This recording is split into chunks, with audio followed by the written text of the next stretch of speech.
Hello, I am back. तो previous जो हमारी वीडियो थी उसमें हमने एबिमस ऑफ ग्लूकोज डिस्कस किया था और हम अब ओलिगोसैकेराइड्स डिस्कस करने वाले हैं। ओलिगोसैकेराइड्स होते क्या हैं? ओलिगोसैकेराइड्स मतलब कि जैसे हमने मोनोसैकेराइड्स में क्या देखा, सिंगल यूनिट ऑफ शुगर या फिर कार्बोहाइड्रेट सिंगल यूनिट, ठीक है।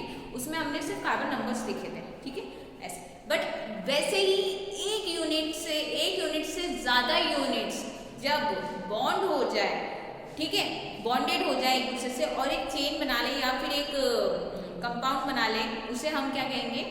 ओलिगोसैकेराइड्स। लाइक ओलिगोसैकेराइड्स का सिंपल मीनिंग ये है कि 2 से ज्यादा यूनिट, 2 से 10 तक की यूनिट्स जो कंबाइन होती है, कंबाइन होने पर हाइड्रोलाइसिस होता है, H2O एलिमिनेट होता है और जो कीटोन और एल्डोज की जो कीटोन या फिर एल्डोज वाला जो कार्बन होता है वो अल्कोहलिक ग्रुप से क्या करता है? अल्कोहलिक ग्रुप से बाइंड होता है और बाइंड होकर H2O को एलिमिनेट करके क्या बनाता है? वो जो बॉन्ड बना रहा है वो कौन सा हुआ? Glycosidic bond. तो मतलब कि अलग अलग यूनिट्स के जुड़ने पर ग्लाइकोसिटिक बॉन्ड्स बनते हैं, ओके। तो ग्लाइकोसिटिक बॉन्ड के थ्रू वो एक दूसरे से कनेक्ट होते जाते हैं, अलग अलग यूनिट एक दूसरे से बॉन्डेड रहती है। तो ये कौन सी बात हुई? ये कौन से क्या हुआ? ओलिगोसैकेराइड्स। तो ओलिगोसैकेराइड्स में 2 से 10 तक की यूनिट्स तक को हम पढ़ते हैं, ठीक है। तो सबसे पहले और इन सब में भी बहुत most common and most important कौन सी होती है? डाइसैकेराइड्स। ओलिगोसैकेराइड्स क्या बोल रहे हैं हम? 2 से 10 यूनिट की बात कर रहे हैं हम, पर हम इतनी लंबी चौड़ी तो बात करने वाले नहीं है, ठीक है। तो हम सीधे से बोलेंगे कि हमें तो 2 यूनिट वाली शुगर, कार्बोहाइड्रेट या फिर शुगर के बारे में हम बात करेंगे, ठीक है। 2 यूनिट मतलब कि जिसमें सिर्फ 2 यूनिट्स का ही रोल हो, बाकी बहुत सारी यूनिट्स जुड़ती हैं और फिर उसके भी अलग अलग कार्बोहाइड्रेट्स होते हैं, बट हम अभी मोस्टली डाइसैकेराइड्स की बात, ओलिगोसैकेराइड्स में भी हम किसकी बात कर रहे हैं? डाइसैकेराइड्स की। डाई मतलब 2, ठीक है, 2 यूनिट एक दूसरे से जुड़ रही है, उसे हम क्या कहते हैं? डाइसैकेराइड्स कहते हैं। तो हम चलो आगे हम डाइसैकेराइड्स की बात करते हैं। डाइसैकेराइड्स में हम 3 चीजें पढ़ेंगे। 3 चीजें कौन सी? माल्टोज, लैक्टोज, सुक्रोज, ठीक है। ये सब सुनाई चीजें हैं, ठीक है, लाइक ये सुने हुए सारे नाम, ठीक। माल्टोज को हम माल्ट शुगर कहते हैं, ओके। और ये माल्ट शुगर कहते हैं और ये इंटरमीडिएट है। जब स्टार्च का डाइजेशन होता है, क्या होता है? जब स्टार्च का डाइजेशन होता है तो इंटरमीडिएट फॉर्म होती है maltose, okay, malt sugar, okay. ये किससे बनती है भाई? किस 2 यूनिट से मिलकर बनती है? Alpha D glucose and alpha D glucose. 2 alpha D glucose के मिलने पर क्या बनता है? माल्टोज बनता है। इंटरमीडिएट फॉर्म है माल्ट शुगर कहते हैं, ठीक है। कैसे बनता है ये अपन नेक्स्ट में बात करते हैं, पहले अपन ये देख लेते हैं। लैक्टोज अपन ने पाउडर, मिल्क पाउडर, बहुत बार ऐसा होता था कि सफर में मिल्क पाउडर बच्चों को पिलाया जाता था, राइट, जब कहीं दूध अवेलेबल नहीं होता था। तो ये क्या है? लैक्टोज को बोलते हैं मिल्क शुगर, ठीक है। तो ये मिल्क शुगर क्या होती है? ये मिल्क में पाई जाती है, ठीक है, वो शुगर है, ओके। तो ये किसकी बनी हुई होती है? बीटा डी ग्लूकोज और गैलेक्टोज की बनी हुई होती है, ठीक है। जैसे मैंने बताया था ग्लूकोज और गैलेक्टोज में सिर्फ किसका डिफरेंस है? C4 का डिफरेंस है, ओके। C4 में H और OH का डिफरेंस, बाकी वो का वही स्ट्रक्चर आएगा, ओके। एंड देन सुक्रोज भाई साहब किससे मिलके बने हुए हैं? सुक्रोज पहली बात तो ये भी एक इंटरमीडिएट सब्सटेंस, इंटरमीडिएट शुगर कह सकते हैं इसको, या फिर हम इसको कह सकते हैं कि प्लांट्स में, मेनली ये प्लांट्स में पाया जाता है सुक्रोज, ठीक है। और प्लांट्स में भी कैसे, कहाँ पाया जाता है? ये जो ट्रांसपोर्टेशन होता है शुगर का, ओके, स्टार्च के फॉर्म में, देखो ग्लूकोज ही बनता है। अब तुम कहोगे यार हम पागल बना रही हैं, ग्लूकोज बनता है और ग्लूकोज किसकी फॉर्म में स्टोर होता है? स्टार्च की फॉर्म में स्टोर होता है प्लांट में। सुक्रोज तो आना ही नहीं चाहिए इसमें, ठीक है, पता है। बट इधर देखो, सुक्रोज क्या होता है? सुक्रोज एक ट्रांसपोर्ट शुगर, मतलब ट्रांसपोर्ट की फॉर्म, ट्रांसपोर्टेशन की फॉर्म में इसको यूज करते हैं। प्लांट्स में जो सुक्रोज होता है वो सुक्रोज ट्रांसपोर्टेशन का काम करता है। जो शुगर को ट्रांसपोर्ट किया जाता है वो किसकी फॉर्म में शुगर ट्रांसपोर्ट होती है? किसकी फॉर्म में शुगर ट्रांसपोर्ट होती है? सुक्रोज की फॉर्म में। इसमें क्या होता है? इसे हम कहते हैं केन शुगर या फिर टेबल शुगर कहते हैं इसको।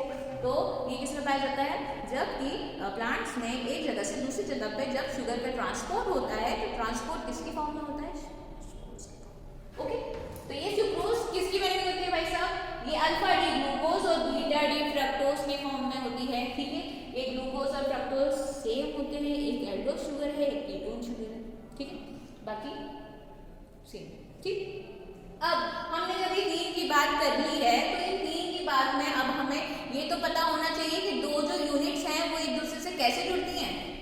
तो देखो ये वही पायरेनोज रिंग, वही जो कि चेन फॉर्म से हमने रिंग फॉर्म में बनाई थी, पायरेनोज रिंग, ये भी पायरेनोज रिंग है, दोनों ग्लूकोज की रिंग्स हैं, ओके। तो ये दोनों ग्लूकोज की रिंग्स हैं। तो अब देखो यहाँ पर रहने की जरूरत नहीं है, हमें तो याद नहीं आ रहा, मैं बता रही हूँ। कार्बन 1 अपन वापस चल चेन से देखो, carbon 1, carbon 2, carbon 3, carbon 4, carbon 5 है ना, ऊपर में भाई ऊपर कार्बन 6, ठीक है। ये क्या हो गया, ये कार्बन हो गया, ठीक। अब यहाँ पर देखो कि ये ग्लूकोज है और नीचे OH है। मैंने बोला था प्लेन के अगर नीचे OH है तो ये अल्फा हो गया, ये क्या हो गया, अल्फा हो गया। प्लेन के अगर ऊपर नीचे हो गया तो अल्फा और ऊपर हो गया तो बीटा, बेटे को ऊपर चढ़ा के रखते हैं ना, वैसे ही बीटा, राइट। तो ये थोड़ा सा है ना, ये हो गया अल्फा और बीटा का बात, ठीक है। ये ग्लूकोज है, ग्लूकोज का कार्बन 1 है, ये एनोमेरिक सेंटर है। एनोमेरिक क्यों, क्योंकि यहाँ hydrogen sugar of course CHO वाला ग्रुप नहीं है, ठीक है। तो कार्बन फर्स्ट में एनोमेरिक कार्बन कह सकते हैं, एनोमेरिक कार्बन कहते हैं। अब देखो ये हो गया ग्लूकोज का 1 2 3 4 5 6 है ना। अब यहाँ देखो 1 2 3 4 5 6, 1 कार्बन 2 कार्बन 3 कार्बन 4 कार्बन 6 है। ये जो एनोमेरिक कार्बन, मैंने क्या बोला था कि दो कार्बोहाइड्रेट जब एक दूसरे से जुड़ते हैं तो कैसे जुड़ते हैं, anomeric carbon first, anomeric carbon जो पॉलीहाइड्रोक्सी एल्डिहाइड या फिर कोई भी कीटोन का जो एनोमेरिक कार्बन है वो किससे जुड़ता है, वो लिंक्ड होता है अल्कोहलिक ग्रुप से ऑफ अनदर शुगर। ये अनदर यूनिट की, ये पहली यूनिट है, ये दूसरी यूनिट है। ये पहली यूनिट का एनोमेरिक कार्बन, पहली यूनिट का एनोमेरिक कार्बन एल्डिहाइड जो हो वो किससे जुड़ रहा है, दूसरी यूनिट के अल्कोहलिक ग्रुप से जुड़ रहा है, दूसरे यूनिट के अल्कोहलिक ग्रुप से जुड़ेगा और H2O को एलिमिनेट करेगा, क्या करेगा, एलिमिनेट करेगा और ग्लाइकोसिडिक बॉन्ड बनाएगा। वह इससे क्या होगा, हमारा जो माल्टोज है चाहे वो डाइसैकेराइड्स हैं वो बन जाएंगे।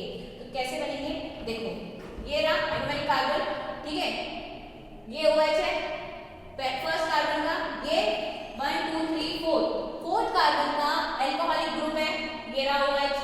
अब क्या करेंगे हम, इस OH और इसमें से क्या करेंगे, H2O एलिमिनेट कर देंगे, ठीक है। क्या बचा, ये सिंगल O बचा, बचना ही नहीं बच रहा है सिंगल O, इसके पास भी OH था, इसके पास भी OH था, हमने H2O निकाला है, एक सिंगल OH बन रहा है।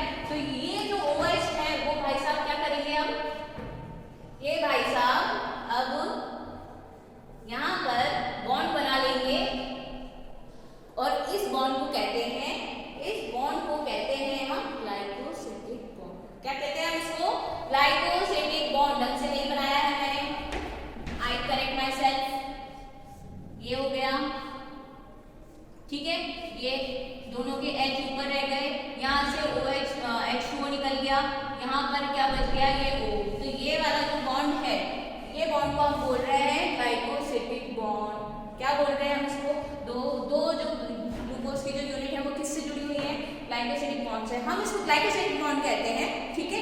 और इसको हम O ग्लाइकोसिडिक बॉन्ड भी कह सकते हैं, ऑफ कोर्स, क्यों, क्योंकि बचा क्या है, ये ऑक्सीजन बची है यहाँ पे, तो हम इसको O ग्लाइकोसिडिक बॉन्ड कहते हैं, ठीक है। अब थोड़ा सा एक्स्ट्रा नॉलेज देने के लिए मैं अगर बताऊं कि यहाँ पर मान लो यहाँ ये H है, यहाँ OH है, ठीक है। इस वाली शुगर के पास तो H और OH है, ठीक है।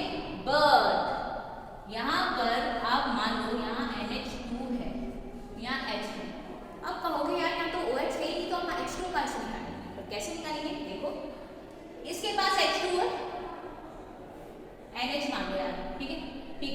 ये NH है इसके पास OH है,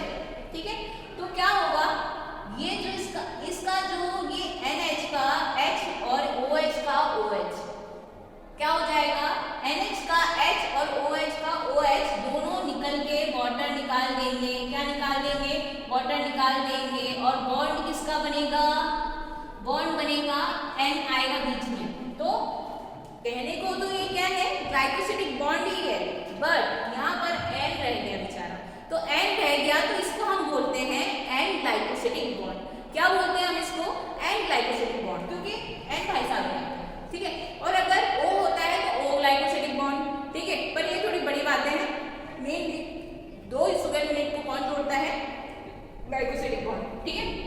यहाँ बात कर दी इसकी, ठीक है। अब देखो यहाँ पर लैक्टोज, मैंने सबके फंक्शंस तो बता ही दिए, सबसे ज्यादा मेन वो इंपॉर्टेंट है, बाकी अल्फा डी ग्लूकोज और गैलेक्टोज, ग्लूकोज और गैलेक्टोज में कोई डिफरेंस नहीं है। बस देखो यहाँ पर बनेगा कैसे, जैसे कि मैंने बोला ग्लूकोज और गैलेक्टोज में डिफरेंस सिर्फ किसका है, यहाँ पर डिफरेंस है H और OH का इन कार्बन 4। कार्बन 4 में H और OH का डिफरेंस है। तो डिफरेंस कैसे है, देखो यहाँ पर OH नीचे आ रहा था, यहाँ पर भी OH नीचे आ रहा था, कार्बन 4 में OH नीचे आ रहा था दूसरी यूनिट का, बट गैलेक्टोज में क्या होता है, कॉन्फ़िगरेशन उल्टी होती है कार्बन 4 पे, ठीक है। तो कार्बन 4 पे OH अब ऊपर आ रहा है और H नीचे आ रहा है, और इसका H ऑफकोर्स कार्बन फर्स्ट का हमारे इस फर्स्ट यूनिट का, ये देखो OH और H है। अब देखो यहाँ पर H है, यहाँ OH है, यहाँ OH है, यहाँ H है। अब यार कैसे निकलेगा, ठीक है। तो क्या करेंगे हम करेंगे, हम क्या कैसे बनाएंगे इस बॉन्ड को,